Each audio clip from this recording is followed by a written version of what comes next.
Israel says at least 6 people have been killed and a number injured in the latest round of Iranian strikes, adding confusion to an apparent ceasefire agreement.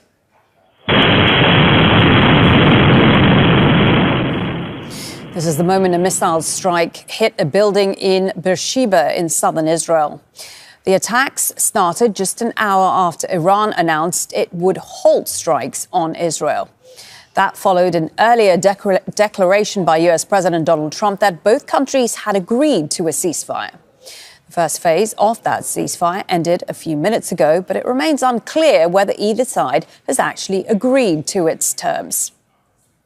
Let's go now to Noor O'Day in Amman for the latest in this exchange of attacks between Israel and Iran. She is reporting on Israel, but is reporting from Amman because the Israeli government has banned Al Jazeera from reporting inside Israel and the occupied West Bank. Noor, so I wonder if you have any more clarity than we do. More strikes from Iran into Israel in the last hour or so, a 5th round of strikes. A number of people have been killed, despite a declaration from Donald Trump earlier this evening that a ceasefire had been agreed to between Israel and Iran. What more can you tell us?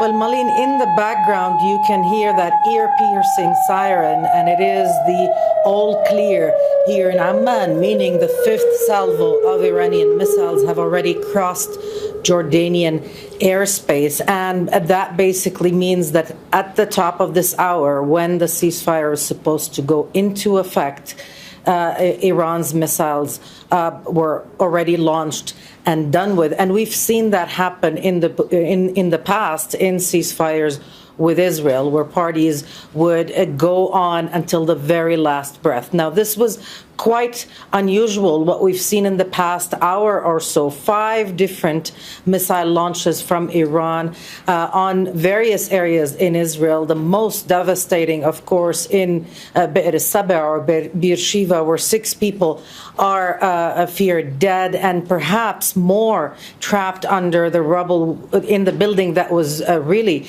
devastated by a direct impact, a direct hit from a missile launched by Iran. So this is still developing in terms of what is the final tally of these different launches, what was impacted in addition to this building. And we don't know if the last salvo, the 5th one, has already made landfall in Israel, but certainly this is the most extended period of missile launches that we've seen. We know already from Israeli reporting that the Israeli Prime Minister has instructed his ministers not to comment on the news of the ceasefire or on what is happening, and that perhaps is because what Israel is looking for is an equation of calm for calm, not an actual announcement of an agreement between Iran and Israel, which of course do not have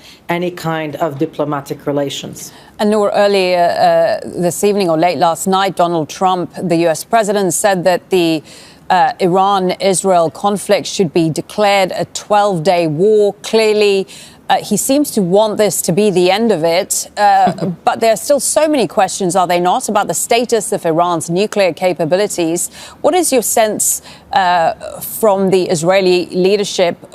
Will they be satisfied in leaving things here? Well, look, in Israel, politically at least, Netanyahu and his coalition government can declare a historic win.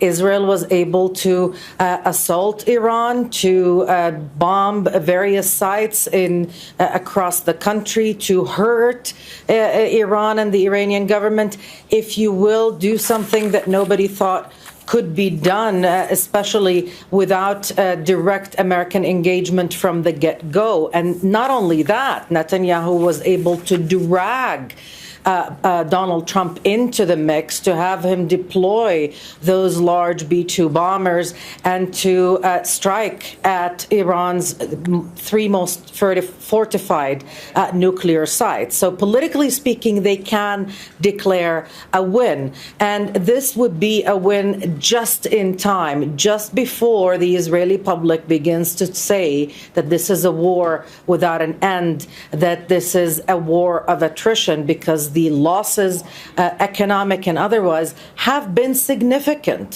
Certainly in 10 days, they outweighed in the amount requested from personal compensation requests, everything that was filed by way of compensation requests in the past 20 months. So this was certainly something that was beginning to overwhelm politically, economically, and also socially. The impact of this salvo after another in Israel, it shouldn't be underestimated. So they can call it a day, if you will, politically. And Iran as well can say that they were able to withstand all of this and to survive a U.S. and Israeli assault and still call it a win as well, having launched 5 different salvos of missiles until the very last minute. So we'll wait to see if it does hold.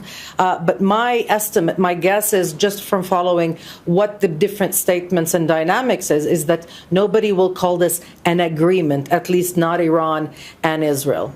Noor O'Day there for us in Amman. Many thanks for that. Make sure to subscribe to our channel to get the latest news from Al Jazeera.